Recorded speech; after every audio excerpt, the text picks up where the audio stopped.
Bismillahirrahmanirrahim. Rabbi shrah lana sudurana wa yassir lana umurana. Rabbana zidna ilman warzuqna fahman. Assalamualaikum warahmatullahi wabarakatuh. Waalaikumsalam warahmatullahi wabarakatuh.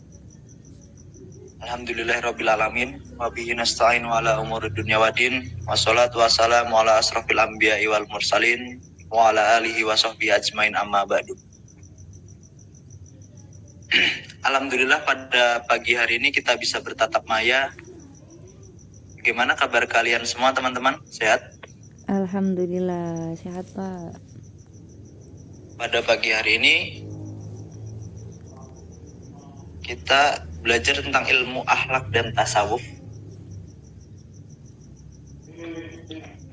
Dan pada pertemuan yang kemarin kita telah belajar mengenai akhlak yang dapat muncul dari ibadah puasa.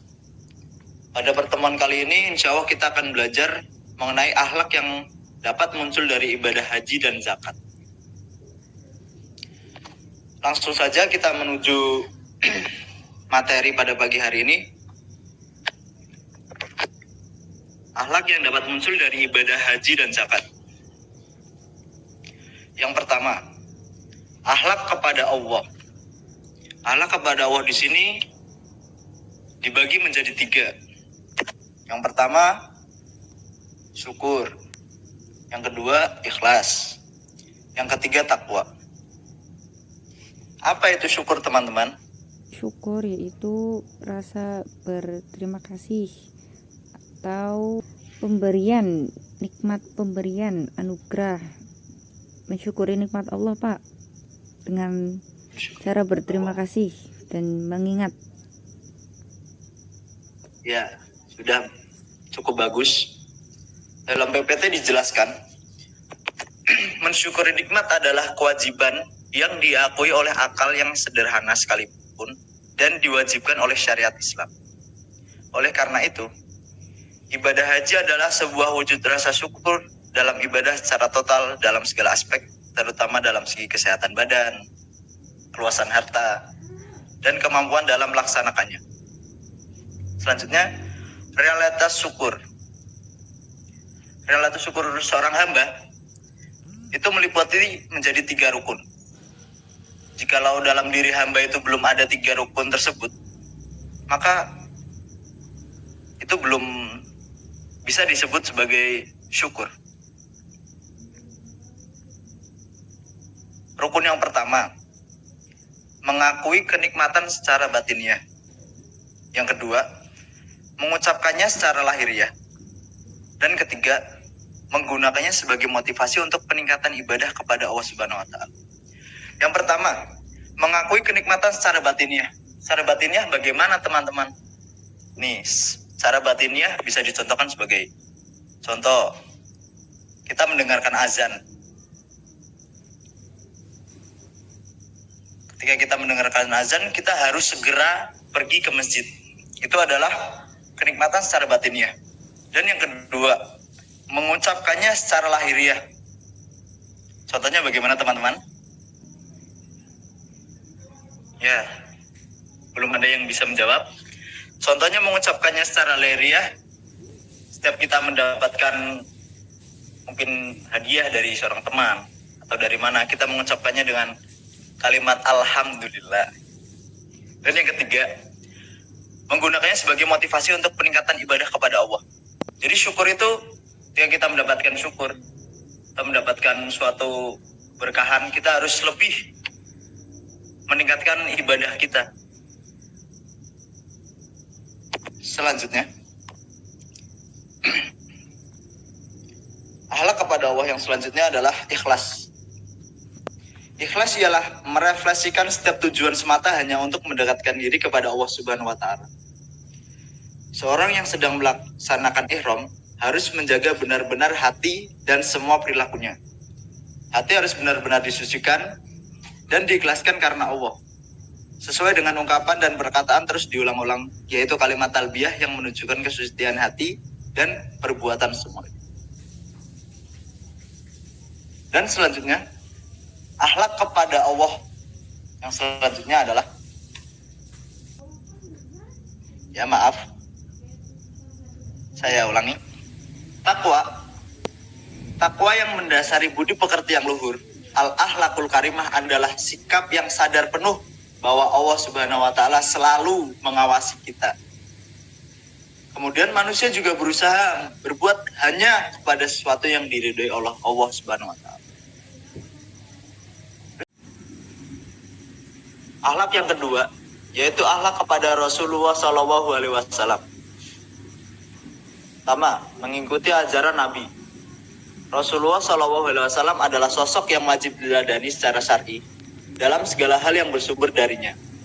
Baik itu berupa ucapan, perbuatan, maupun takrir beliau. Salah satu pengalamannya dalam ibadah haji, di mana ketika tawaf jamaah disunahkan untuk mencium dan mengusap Hajar Aswad yang dahulu pernah dilakukan oleh Nabi Ibrahim alaihissalam dan Nabi Muhammad SAW. Selanjutnya,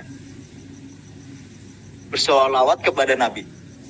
Pada pelaksanaan ibadah haji, ketika jamaah haji berada di Raudhah atau makam Rasulullah SAW, Maaf disunahkan Pak, kita untuk memperbanyak bersolawat kepada Rasulullah.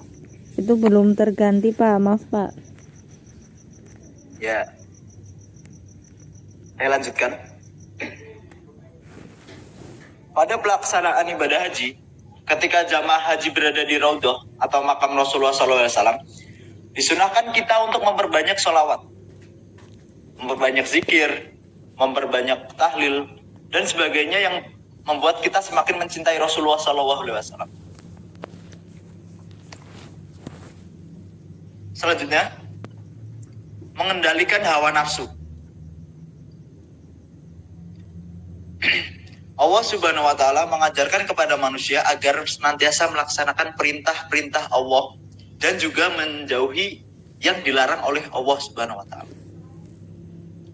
Pada pelaksanaan haji atau ketika kita ihram, banyak sekali larangan-larangan yang harus dipatuhi agar mampu mengendalikan hawa nafsu untuk mendapatkan keridhaan dari Allah Subhanahu wa taala. Selanjutnya, tolong menolong. Dalam ibadah haji, sikap tolong menolong banyak kita lihat.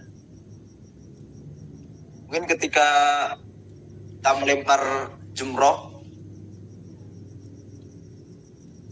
banyak jamaah lain yang membantu untuk melempar jumroh itu.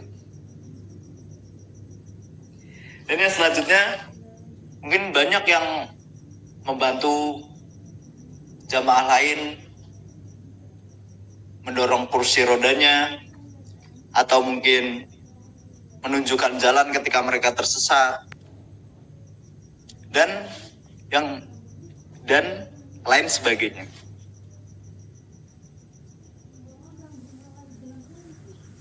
Dan selanjutnya, persatuan dan persaudaraan. Dalam ibadah haji, umat Islam berkumpul di suatu tempat dengan berbagai jenis bangsa, suku, dan ras yang berjauhan. Jadi tujuan dari haji ini untuk mempersatukan persaudaraan antara umat muslim, umat beragama, agar kita menjadi satu. Oke, selanjutnya, nilai-nilai pendidikan akhlak dalam zakat.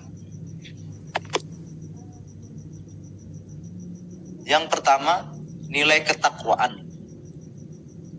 Mendidik manusia taat kepada perintah Allah dan menghilangkan egoisme dan pemborosan dalam menggunakan harta benda.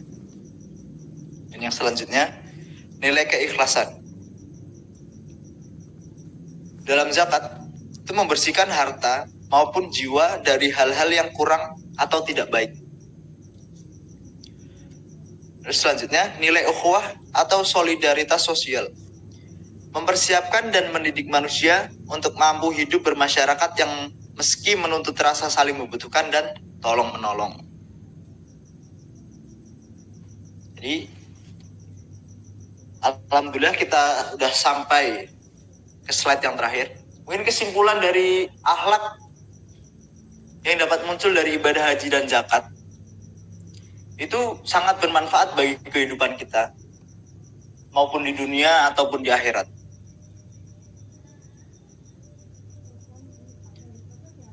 Jadi seharusnya orang yang sudah melaksanakan haji, yang sudah mungkin melaksanakan zakat, setiap tahun kita laksanakan itu, harapannya dapat meningkatkan ibadah dan perubahan akhlak menjadi lebih baik. Jadi mungkin dari teman-teman ada yang mau ditanyakan mengenai perihal akhlak yang muncul dari haji dan zakat ini. Mungkin kita cukupkan materi akhlak yang dapat muncul dari ibadah haji dan zakat. Mungkin dari teman-teman ada yang ingin bertanya. Izin bertanya, Pak.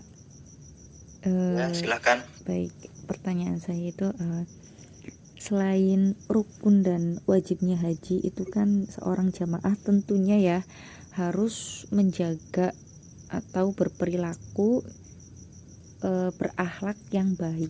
Nah,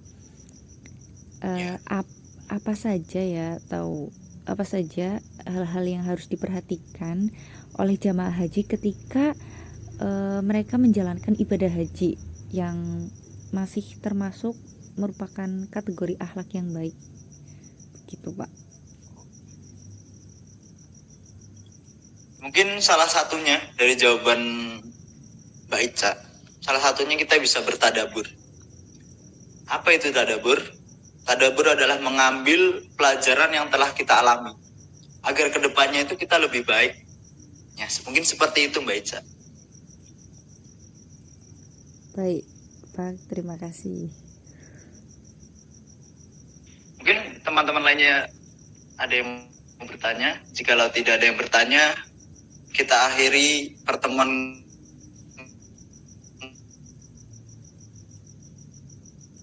pada baca alhamdulillah. Alhamdulillahirabbil alamin. Syukran. Assalamualaikum